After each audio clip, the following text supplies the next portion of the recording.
हम आपको बताएँगे मिट्टी से तशख़ीस कैसे की जाती है।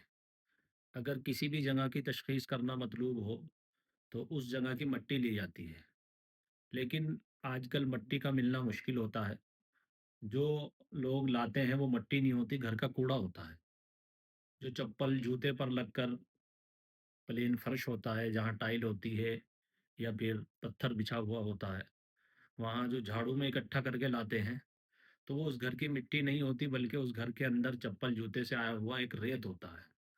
उससे तशख़ीस नहीं होती सही। बल्कि घर की या जगह, प्लॉट वग़ैरह जो भी है, वहाँ से अगर कच्ची मिट्टी बरामद हो, तो उससे तशख़ीस ये हो सकती है। अगर आप किसी ऐसी जगह की तशख़ीस कराना चाहते हैं, जहाँ कच्ची मिट्टी है, तो फिर वो तशख़ीस ये वाली की जा सकती है। तशख़ीस के लिए एक उसूल ये भी मैं बताऊँ कि हर तशख़ीस जिसके बारे में मालूमात हो जाए और कोई आमिल ना हो, सो यानी सुबह-शाम की उसकी पाबंदी से दुआएँ ना पढ़ रहा हो, नमाज़ों की पाबंदी ना हो, तो उस शख़्स को तशख़ीस ना करनी चाहिए। क्योंकि कभी-कभी ऐसा होता है उसकी तशख़ीस से वो नताइज बरामद नहीं होते। उसकी आमाल में गफ़लत की वजह से और तासीर की कमी की वजह से। तो बहरहाल जो आमिल हज़रात हैं, वो इस तशख़ीस को कर सकते हैं। ख़ास तौर से जो हमारे यहाँ से दाख़िला लेकर कोर्स कर रहे हैं, उनके लिए इसकी इजाज़त है।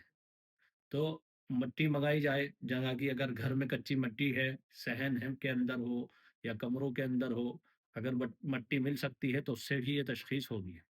तो मिट्टी लाने के बाद क्या किया जाएगा, तो उसको सूंघा जाएगा, तशख़ीस से पहले। अगर उसके अंदर से कैसी भी बदबू नहीं है और एक मिट्टी की अपनी खुशबू होती है, वो आ रही है, फिर उसके बाद अब हमें ये चेक करना है कि यहाँ नज़र बद है, जादू है या जिन्नात है। मिट्टी से तशख़ीस आम तौर से 3 ही तरह की होती है। तो हम सबसे पहले क्या करेंगे कि सूरह कलम की आयत नंबर 51 और 52 ये 2 पढ़ेंगे और पढ़ने के बाद उस मिट्टी पर दम أعوذ करेंगे। بالله من फिर الشيطان उसको الرجيم. सूंघेंगे। يا يا 2 الله. मर्तबा इस आयत को पढ़ेंगे। अगर उस वक़्त उस मिट्टी की खुशबू चेंज होती है, उसमें से बदबू आने लगती है या फिर वो अपनी जो खुशबू पहले आ रही थी उसकी उसके अंदर तब्दीली आ जाए, तो ये कहा जाएगा कि यहाँ नज़र है। फिर दूसरे नंबर पर हम आयतल कुर्सी पढ़ेंगे और आयतल कुर्सी 10 मर्तबा पढ़ेंगे।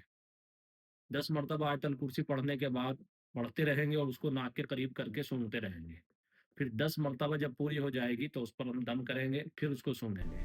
अगर उसमें से जलने की कुछ बदबू आए या फिर अपनी खुशबू मिट्टी बदल दे, चेंज कर दे, तो फिर ये कहा जाएगा कि इसमें जिस जगह की ये मिट्टी है, वहाँ जिन्नाती असर है और उनका कयाम है। तीसरे नंबर पर हम फलक और नास 11 मर्तबा पढ़ेंगे और पढ़ते-पढ़ते जब 1 मर्तबा पढ़कर पूरी करेंगे, फिर सूंघेंगे, फिर दोबारा पूरी पढ़ेंगे, फलक और नास को फिर सूंघेंगे। इस तरीके से सूंघते जाएँगे और उसकी खुशबू का अंदाज़ा लगाएँगे। अगर मिट्टी अपनी खुशबू को चेंज करती है, कैसी भी हो, उसके अंदर से बदबू भी आने लगती है। कभी-कभी तो इस किस्म की बदबू आने लगती है जैसे गोश्त सड़ता है या फिर जलता है। इस किस्म की अगर बदबू आ रही है फलक और नास पर, तो ये कहा जाएगा कि यहाँ सहर और जादू का असर है। ये मिट्टी की तशख़ीस होती है, लेकिन इसे हर कोई आम आदमी ना करे। और जहाँ मिट्टी मिलना मुश्किल है, जिन घरों में मिट्टी नहीं मिल सकती आजकल, क्योंकि शहरों में अक्सर यही होता है, पत्थर बिछे हुए हैं और नीचे घरों के अंदर भी पक्के फर्श हैं, अगर पत्थर नहीं है तो वहाँ से मिट्टी लाना ज़रा मुश्किल होता है। तो उसकी तशख़ीस हम अपनी अगली वीडियो में बताएँगे।